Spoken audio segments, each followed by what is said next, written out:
Hi guys, the Metal Maniac back again, and in this video I'm going to be doing a list of my top 5 favorite albums from the 70s. Now, usually with these kinds of videos, I would take a decade and list off like top 5 albums of specific years within that decade. But I'm not going to do that with this one. I'm not going to do that for the 70s one, mainly because there's not a lot of albums I enjoy from the 70s. But there is enough to where I could do a top 5 of the decade overall. So without further ado, let's just get into it. Alright. Coming in at number 5 is Rising by Rainbow. This is probably my third favorite Rainbow album. Now, for most people, this is their first favorite. This is their absolute favorite. I do really enjoy it, but it's, there are 2 others that I like a lot more. This is a really good album, though. An interesting thing about it is that, it only has 6 songs. And so technically speaking, it could be considered an EP. Because I think the minimum amount of songs you could have on an album to still qualify as a full length, I think, is 8 songs. This is 6, so I guess technically it's an EP. Most of this album I absolutely love. Really the only song on here that I don't like is Do You Close Your Eyes. I think it's kind of boring, but everything else is great. Also, I really love the production on here. It's a very sort of like spacey, very sort of like airy quality, and it just adds to this fantasy elements within these songs. And I also love how it's very synth heavy, like very synth keyboard heavy. I think this might be the only album, or not, well, I guess the only album to where the keyboard synths are so upfront that they're one of the absolute main focuses of the instrumentation. Now, yeah, sure, they have keyboard synths in their first album, and then I believe, well, not so much in their first album, but this one, and then also in Down to Earth, but not as much as they do on here. But yeah, I just love how they have that sort of upfront in the mix.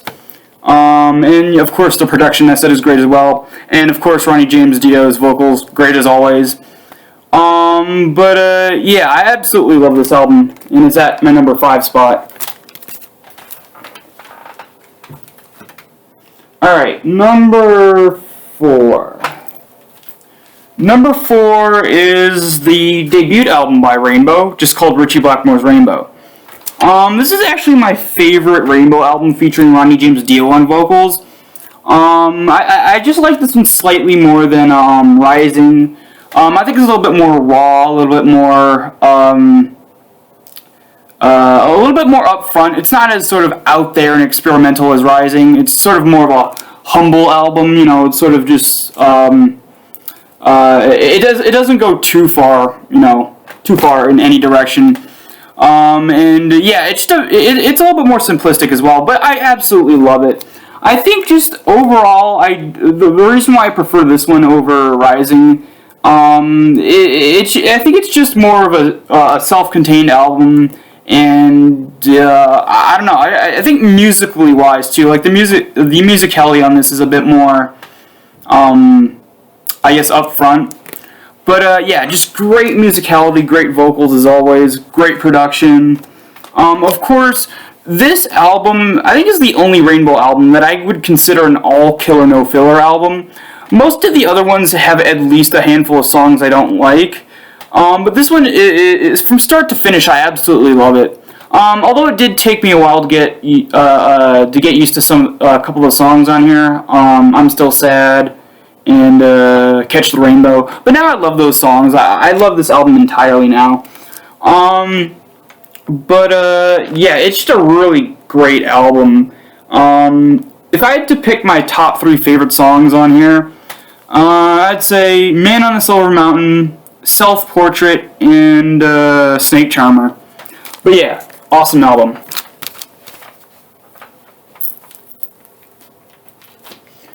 Alright, number 4. Wait. No, sorry, number 3. Number 3 is Down to Earth by Rainbow. Yeah, this is my favorite Rainbow album. Yeah, I know a lot of people don't like it mainly because Ronnie James Dio was out of the band at this point. But my personal opinion, I think Graham Bonnet was the best vocalist this band ever had. Don't get me wrong, I love Ronnie James Dio's vocals. Like, he's a great vocalist, and everything he's done, in terms of just, maybe not, everything else, but him as a vocalist, I think he did a great job in anything he ever did, but I don't know, I just think Graham Bonnet's vocals just work a lot better, especially in this era where they're going a little bit more commercial, a little bit more mainstream sounding. I think Graham Bonnet does a great job. And he has some really cool sort of emotional bits here and there on these songs.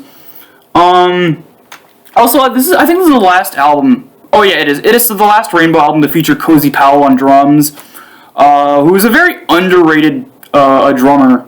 I think he does a really good job. And then also, this is probably my favorite second favorite Rainbow artwork. But yeah, just a great album for the most part. I'd say my top 3 favorites on here are All Night Long, Since You've Been Gone, and Making Love. Yeah, but just an amazing, amazing album. Very underrated as well. Alright, number 2. Number 2 is Hellbent for Leather, aka Killing Machine by Judas Priest.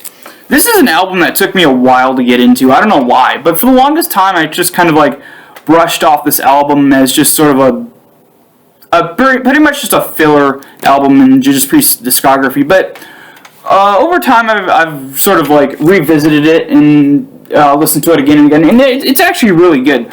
It's one of those albums that took me quite a while to actually sort of get into for some reason, but now I absolutely love it. This is actually this was the album just before British Steel, and you can really tell it's pretty much the groundwork and sort of foundation of that next album. There's a lot of British Steel-esque moments on here, especially with, let's see, Burning Up, Evil Fantasies, Hellbent for Leather, Killing Machine. There's a lot of songs that would, that sound very much like songs from British Steel. But then you also get some really underrated stuff on here.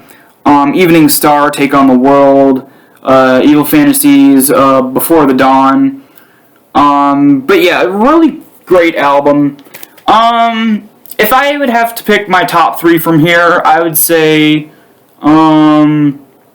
Take on the World, The Green Man and Alicia with the Two-Pronged Crown, and Before the Dawn. But yeah, awesome album.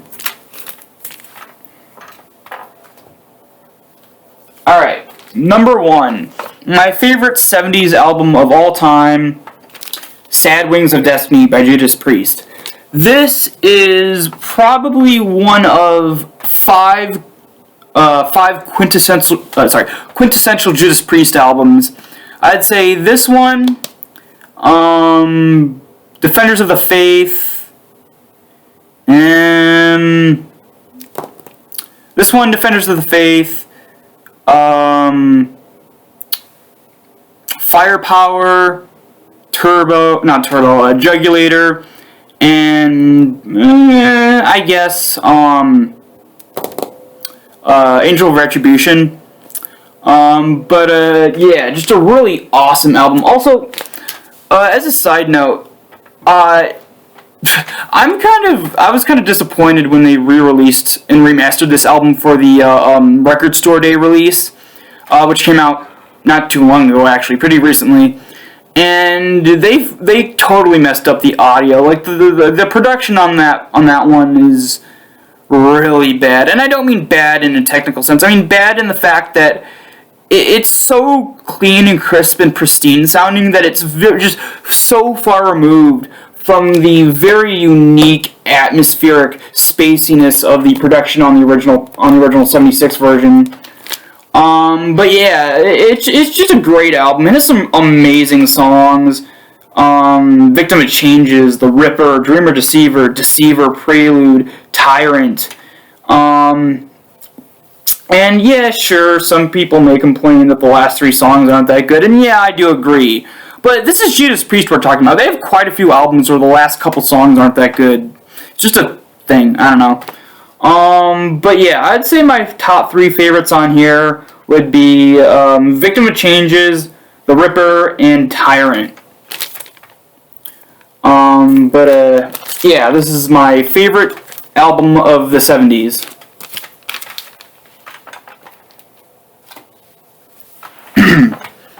Alright, so that's about it for this video. Hope you guys enjoyed, and I will see you all next time.